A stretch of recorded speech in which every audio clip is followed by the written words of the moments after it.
Bakwethu kuyikudibana njalo kuhlelo lwethu lamaviki wonke buza iBhayibheli likuphendule silokho siphenya incwadi kaDaniel. Sesiphakathi laphakathi kwenziki yayo. Chapter 6 sibanga emaphethelweni. Uma sesidibana kumaviki alandelayo siyabe sesithinta olunye uhlangothi lwalincwadi. Kodwa lapho esikhona kulezifundo zempilo, izifundo zokuziphatha, izifundo zokuthungamela lokunye okunjalo. Ngithanda ukuthi ngingakamukela abafundisi bethu, ngilamukela lonke, ngilethe inombolo zocingo 0718 196 0718 WhatsApp. Uma ufisa ubana uthole ugwalo olubizwa kuthiwa i-Great Controversy. Lolu gwalo kuyona liminyaka emibili owawona lomnyaka ozayo silunika abantu mahala bana bazibalele bakwazi ukuthi umhlaba lo uzaphetha kanjani. Ngamukela abafundisi bethu ababili, mfundisi OP Mpofu lo CK. Bafundisi siyalamukela. Siyabonga mfundisi. Salibonani balaleli, siyaxhumana njalo esifundweni sethu samaviki wonke buza iBhayibheli likuphendule okhuluma ngumfundisi uMpofu CK. Salibonani balaleli, siyamukelana njalo esifundweni zethu ezimnandi lapho esifunda khona ilizwi likaThixo uNkulunkulu kasiphathise aqhubekele phambili esichasisela. Mfundisi OP Mpofu, siyabonga. Siyabonga. Abafundisi, ake sikhangeleni isingxenye yokugcina. Sigcine uDaniel kuvike liphelele ephoselwe emgodini. Kuyini okwenzakala ekuseni xa inkosi ivuka? Siyabonga mfundisi. Yes. Sigcine esephoselwe, inkosi isizile ukudla, yazila ukuya emacansini, yaxothela khatshana abayitshayela amacaco. Ekuseni ke sizafunda kuDaniel isahluko sesithupha ivesi ngelika 19 siye kuma kwelika 22. Ithi yona ke inkosi yavuka emadabukakusa. Yaya ngokuphangisa emgodini wezilwane. Ekufikeni kwayo emgodini lapho wayekhona uDaniel. Yamemeza ngelizwi elibuhlungu yathi kuDaniel, "We Daniel, nceku kaNkulunkulu ophilayo. uNkulunkulu wakho omkhonzayo njalo njalo ukusilisile yini ezilwaneni?" uDaniel wasesithi enkosini, "Bayethe Nkosi, uNkulunkulu wami uthumile isithunywa sakhe. Hallelujah. Savala imilomo yezilwane, kazingilimazanga, ngoba ngifunyaniswe ngingelacala phambi kwakhe laphambi kwakho Nkosi, kangonanga lutho." Nanku okwenzakalayo ekuseni mfundisi wami. Khonokana ebesikhulume ngakho ukuthi inkosi le yayivele isiphendukile. Ibone ukwenza kukaDaniel, ukukhuleka kwakhe lokukhonza kwakhe uNkulunkulu. Emadabuka kusekuseni ilesibindi sokuvukela emgodini. Ngicabanga ukuthi abafundi beBhayibheli bayakutsho ukuthi embalini ngale kukaDaniel kakula ngitsho lo yedwa owake waphoselwa wafunyanwa engophilayo. Iyangitshela futhi ukuthi kakula futhi ukuthi ngapha kukaDaniel embalini yalumbuzo ophoselwe emgodini wezingwenyama wafunyanwa engophilayo. Kodwa uDariwe ekuseni uyavuka agijima ekhona ngale. Ikukholwa lokho okumangalisayo. Mfundisi singakayi ku-OP, ngifuna ukuthi abalaleli lathi lapha sisifake emumweni lo. Ngijayele ukubukela izinyamazana. Ngiyathanda ukubukela izinyamazana. Isilwane silamandla kakhulu esiduna lesiyana. Kakhulu. Siyayibamba inyathi, siyephula intamo. Ya, siyabamba inkalakatha, ibini intundla yona lana, ibini indlovu ziyayizama idlwane. Ziyayizama ya. Nxa ngicabanga wena umuntu singavele sikuthi nje ngempama yasula, uvele suhlu wawa phansi. Ngasitshela ukuthi lapha kwahamba njani ebusuku. Ephakathi. Kodwa ephakathi. Yeah. Uyazibuza, ngikhumbula kwenye indawo lapho enganisebenzela khona, kwabonakala isihlwane esasihlupha. Esigabeni khona lapho sesichaya inkomo, sichaya wabhemu, sichaya inkomo, sichaya. So kuthiwa khona ke sisidingeni, baphuma abadala baya khona le besidinga isihlwane. Kulo ndodo wasibona sizilaleli. Indaba yaphelela khona. Azange simthinte. Yahleka. Sasingamthintanga mfundisi. Kodwa kusibona so, sihlezi sikukhangela. iyasabeka into leya Yeah. mina ngatshela ngumndoda kuthiwa yini abantu beKenya uMasai Masai. entshele sithi uyabona isilwane sifuna ube lesibindi Yeah.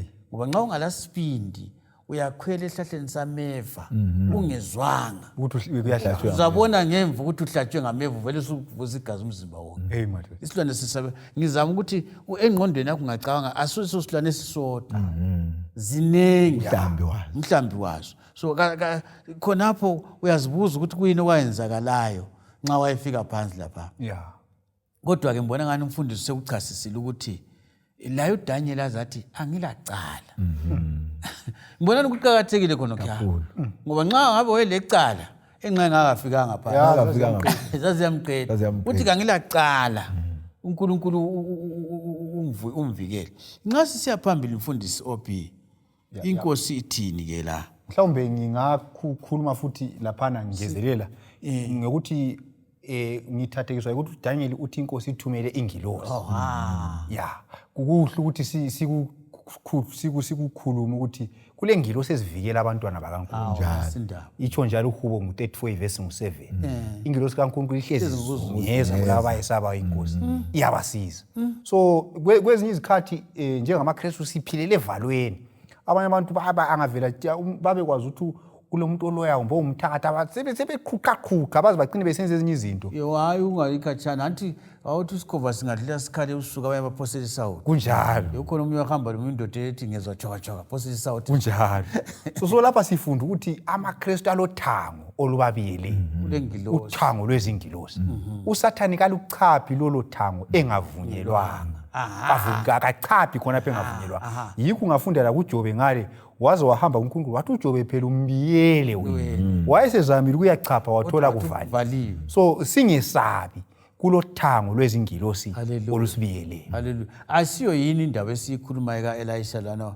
umfana wathena uGehazi wathena hey ku 2 Kings 6 verse 15 siya ku 17 kunjalo lwana wathi abakithi banengula labo abakithi kunjalo wakhuleka wathi inkosi vula amehlo akabone yeso ingilosi lezi zimele zisivikele kunjani futhi ucace mfundisi ukuthi zingeke zisivikele nxa sisiya endaweni lapho ezingeke zingene kunjalo ingilosi zisiza abantwana bakaNkulunkulu abahamba loNkulunkulu angeke ngathi ngisiye ebuseleni ngithi ngihamba lengilosi so ingilosi lezi njalo zona vele yizo ezisincedisa futhi nxa sesicabanga into ezingalunganga zikuthiwa ziyasinyenyezela ukuthi hayi into lezi uyifuna kanjani ayilunganga kuthiwa singazilalela ziyaqhubeka zihamba lathi kodwa kuthiwa ungayiphikisa iyakuyekela kunjalo khonapho mfundisi nxa kuyenzakala ingozi emangalisayo ubona ingozi enkulu yebo kambe ezinye ingozi abantu abaphumi bephila kunjalo kodwa kwesikhathi ubona imoto uthi uyayikhangela uthi umuntu uphume ngaphi khona kunjalo uthi umuntu kathi uphume ngaphi khona kunjalo ngithi ingilosi okhuluma ngazo kakhulu bese sikubani besikhuluma loSikhembe besikhangele kuye lapha bese sikhangela ke ukuthi inkosi yanika umlayo bani ngemva kwalokho ngalaba ke ababusi ababe thiye uDaniel yes nguverse 24 lapha ithi yona inkosi yalaya ukuthi balethwe labo ababemangalele uDaniel ngamanga baphosela emgodini wezilwane kanye labafazi babo labantu ababo bathi bengakathinti phansi emgodini wezilwane izilwane zabaqhaga zabafohloza wonke amathambo abo lapha esike sakhuluma ivike ephelileyo ukuthi igodi engiligebhele abanye kuzagcina kungena mina ungabogebhela abanye igodi kunjalo ungabophila ugebhela abanye amagodi so yikho esikufundayo la njalo futhi siyabona ukuthi lapha kuthiwa kwaphoselwa labafazi yikade vele ngisemvumelele khona abantwana so sicabangela ukuthi lapha kuthi omama laba babekwazi ukuthi omkabo bayenzani labantwana babekwazi bazithulela ungakhulumi kwabo kuthi babevumelana labo bani labo mkabo so lapha siyafunda lathi ukuthi nxa umuntu esenza into engalunganga ungazithulela kuthi uyavumelana ungazithulela wena ulamandla ukuthi usize engcenye njengalapha ulamandla ukuthi usize umuntu mhlawumbe abafuna ukumbulala kuthi lawe uyadinda lokho abanjani abakwenzayo fundisa ungakadluli ngingakayi kuCK ukuthi khonapho ungadli into yokutshontshwa Unjani? ubaba uyabuya lento engani kayiqe Wena udle uthi amna ntshontsha. akuzwakala kuyaphiwa emsebenzini wethu uphiwa njani emsebenzini Unjani? uphiwa njani emsebenzini wakho khona So amapholisa nxa esezobamba abamba wonke umuntu. ngoba la uyakwazi Kunjani? la uyakwazi fundisi CK angazi ufuna ukukhuluma ngana leyo ufuna ukudlule phambili ngingangezelela mfundisi Ngamafitshane, ngamafitshane ngithi mina kukalutshwane ukuthi ubaba enze ulutho umama engalwazi umama engalwazi. So ke okunye isifundo esisifumana lapha ukuthi omama laba babekwazi. Umama izikhathi eziningi babakhuthaza futhi obaba ukuthi kanti laselingabe lithathelwa isikundla lapha umuntu okuza wena babuyenelisa wena ngana amacebo ukuthi leli limsusela umuntu. So kwehluleke yikho ke sesibona isigwebo esiphiwa obaba siphiwa omngabo labantu ababo ngoba yinto yayihlalelwe phansi. Kuyingozi ukuthi ungabona umngakho esenza ulutho olungalunganga umkhuthaze umkhuze ngoba sikhona ukuncedisana ukuthiwa ngabasizi umsizi ukuthi lokho kakulunganga lokho. So ngibona ke ukuthi umlimi lapha nxa uDariwe sesithi kabaphoselwe ngoba labo babe lesabelo kuleli cebo lokubana ke uDaniel bamdingele icala. Kodwa kuyenzakala yini indoda eyisigangi ithatha umfazi oqondileyo ambona isikhathi esiningi kuba ngamasela amabili uAnaniya loSafira. Alright. Ngiyakuzwa ukutsho ukuthi kodwa isikhathi esiningi ungathola itsotsi lo mfazi wakhona layo uzathola ukuthi limenemene. Kodwa mbonani uyakukhuthaza mfundisi ukuthi omama kabangavumi ukubana ke obaba ngokusisikhathi ubaba uyaba buthakathaka kumbe yena umama abe buthakathaka asincedisana. So isikhathi khona fanele sokuthi omunye amjele lapha mngani wami lapha hayi lanxa singela mali singantshoni kuzasihlupha lokho kuzasihlupha. Khangela leke mfundisi ukuthi ngumlayo bana unika uDariya lapha nguCK uDaniel ngu6 ivesi ngelika 25 siya kwelika 28. Ithona ke inkosi uDariyu yasilobela bonke abantu bezizwe zonke lezindimi zonke ezihlala emhlabeni wonke yathi uNkulunkulu ukuthula kakwande kini. Ngiyamisa umthetho ukuthi kuwo wonke amazwe asembusweni wami abantu kabathuthumele bamesabe uNkulunkulu kaDanieli ngoba unguNkulunkulu ophilayo lohlala kuze kube nini. Umbuso wakhe kawuyikuchithwa lokubusa kwakhe kuzakuma kuze kube sekupheleni. Uyakhulula ophule enze izibonakaliso lezimangaliso ezulwini lasemhlabeni. Yena umkhulule uDanieli emandleni ezilwane. Ngakho ke uDanieli waphumelela esikhathini sonke sokubusa kukaDariyu lasokubusa kukaKhirosi umPeresiya.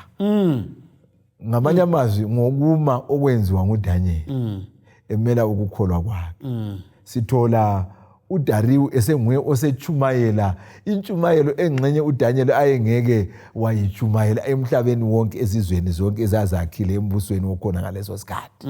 So ke ukuma lokhu sokunika ithuba kathesi lokubana ke abantu bonke sebetshelwa inkosi ukubana ke nangu uNkulunkulu okumele akhonzwe okumele akhulekwe kuye ngoba ukhuleka amazwi lapha asetshenziswa nguDariyu umfundisi wami mina ayangithinta ukuthi vele wayekuthethe ngaphi but bese ngisithi ekucineni kwakhona yikukholwa abalakho ngokubona impilo kaDaniel yafakaza. Kodwa obhika sincedise singakayikhatshana singakayigqibi ukuthi kadlulisanga yina amalawulo ukuthi ukukhonza kuchayelwe umthetho. Siyabonga. Kukhanya lokhu kwakuyi engxenye ngathi iweakness yamakhosi ukuthi bona babehlupha ngokuthi yena ngavela bambwe ulutho sefuna ukubamba abantu bonke ngamandla. Lokhu kuluhlupho esilubona luqhubeka embusweni yonke luzaphinda lubuye futhi ezikhathini zokucina. Endabeni zokukhonza umuntu kumele azikhethele kabanjwa ngamandla. uNkulunkulu uyahlonipha ukukhetha komuntu. So ngezindlela uhulumende kwakungamelanga lapha achaye umthetho ukuthi abantu bakhonze njani. Yena mhlawumbe ngabe waba lendlela yokukhuthaza kodwa engabambi ngani amandla. So uhlupho lona lolu luyingozi ngoba luzabuya futhi ekugcineni. So abantu sebanjwa ngamandla ukuthi balandele imithetho yabohulumende bephikisana loNkulunkulu. So lapha wadlulisa amalawulo kwakungamelanga akhulumele kumbe abamba abantu ngamandla. Kodwa singakhangela ngapha kwesandla futhi mbonani bafundisa ukuthi uthi kakukhonzwe uNkulunkulu kaDanyeli. Bemfuna ukugcizelela khona lapho ukuthi mfundisi. ngiqede khona ukufundisa ungakabuyi ukuthi kungatshiwo yini ngathi Hey madoda. uthi kakukhonzwe uNkulunkulu kaOB. uNkulunkulu kaCK uNkulunkulu kakhonzwe. Sesikubonile ngempilo Sesikubone yakhe. ngaye.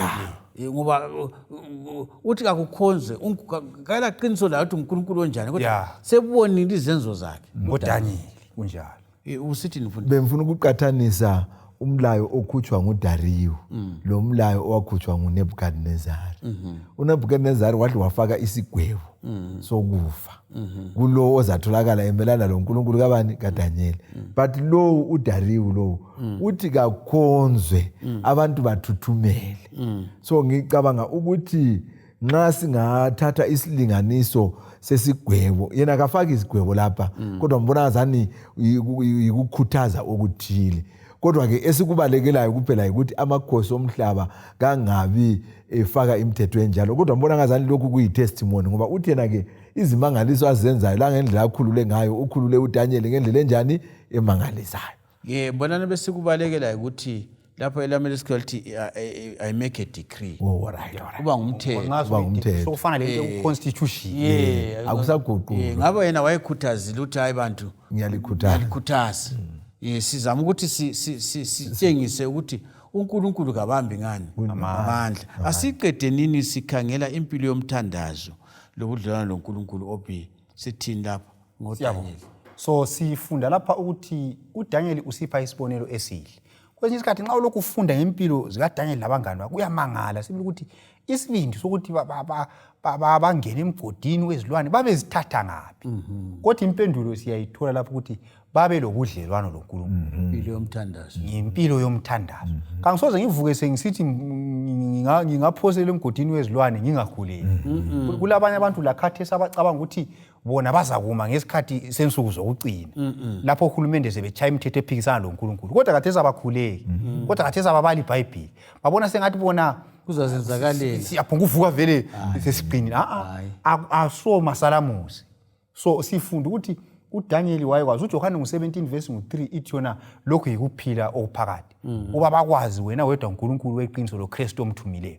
So uDanyeli waphila impilo yokwazi uNkulunkulu ngokuthandaza nsuku zonke wayengumngane kaJesu. Singakayiqedi imfundiso khona lapho abantu abagijimayo emjaho kunjalo emide bayavuka ekuseni bavukele khona okhuyana bakubazi bakujwayele baze bakujwayele kunjalo. Kumele ke lo mKristu impilo yona leyo mjaho ayijayele yomthandazo ibe ingxenye yempilo yethu. Kawusoze uthi wena ngiyahamba ngiye ku marathon ngelanga lakho ungaza ku practice uyavela uyakhipha ulimi ungakayinda phansi kunjalo. Asiqede nini bafundisi lapho ngokukhangela nje ubudlelwano ukuthi umKristu ubudlelwano bakhe loNkulunkulu angabugcina njani kuyaqhumana lokho esikhuluma kathesi. Ngiyabonga mfundisi sizafunda incwadi kaTimothy wesibili isahluko sesithathu ivesi ngelika 15 lelika 16 nelika 17. That's right. Ithi yona lokuthi kusukisela ebuntwaneni wayazi imibhalo engcwele elamandla okufundisela ukusiliswa